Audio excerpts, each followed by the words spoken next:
मित्रांनो, आज आपण PDI करणार आहे क्रेटाची। ही गाडी डिलिव्हरी आहे परवा। रजिस्ट्रेशनच्या अगोदर PDI करणं गरजेचं आहे। एकदा रजिस्ट्रेशन झालं की तुम्ही काहीच करू शकत नाही, त्यामुळे पेमेंट करायच्या अगोदर PDI करणं गरजेचं आहे। काय काय चेक करायचं मी शॉर्टमध्ये तुम्हाला सांगणार आहे। 4-5 महत्त्वाचे मुद्दे आहेत, त्याच्यानंतर तुम्हाला जे हवं ते तुम्ही चेक करू शकता।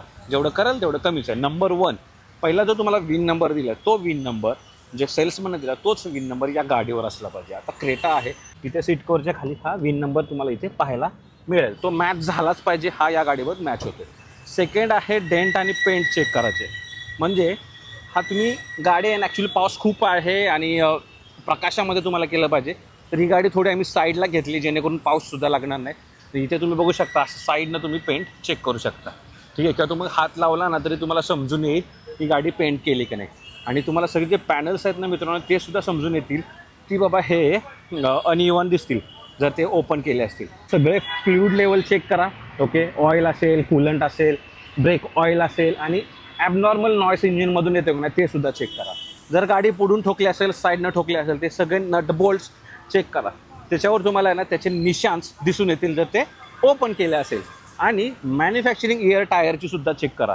हां, 31-25 म्हणजे जुलै 25मध्येच हे गाडीचे टायरसुद्धा बदले आहेत। गाडीसुद्धा जुलै 25मध्ये बदले। गाडीचं विन कसा डिकोड करायचा, इथे बघा D2507 म्हणजे 25 इयरमध्ये जुलैमध्ये ही गाडी बनलेली आहे। त्याच्यानंतर मित्रांनो तुम्हाला चेक काय करायचे, सगळे इलेक्ट्रिकल्स प्रॉपरली काम करत आहेत का नाही, AC असो किंवा कुठलेही बटन्स असो, ते सगळे व्यवस्थित काम करत आहेत का नाही हे तुम्हाला व्यवस्थित चेक करायचे मित्रांनो। याच्यानंतर आहे डिक्की ओपन करा, ठीक आहे। डिक्कीमध्ये तुम्हाला स्पेअर टायर दिला आहे का नाही, त्याच्यासोबत टूल किट दिलं आहे का नाही, ते सुद्धा तुम्हाला इथे चेक करायचे। तर खालून जर पाहता आलं ते सुद्धा चेक करा, कारण कधी कधी काय होतं गाडी खालून सुद्धा लागते, हे लक्षात राहू द्या। त्यामुळे हे सगळं चेक करा मित्रांनो।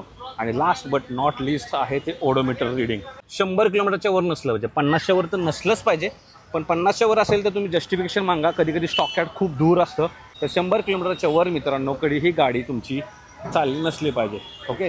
का हे सांगतो मी PDI करा, कारण तुम्ही 10 लाख 15 लाख टाकता अजूनही डीलर लोक का, सगळे डीलर वाईट नसतात, पण काही डीलर लोक तुमच्या गाड्यामध्ये गाड्या जुन्या मारतात, 1-1 वर्ष 2-2 वर्ष। माझ्याकडे एक्झाम्पल्स आहेत। भोळे लोक आहे ना बळी पडतात, म्हणून मी व्हिडिओ बनवतोय। सर्वांसोबत शेअर करा।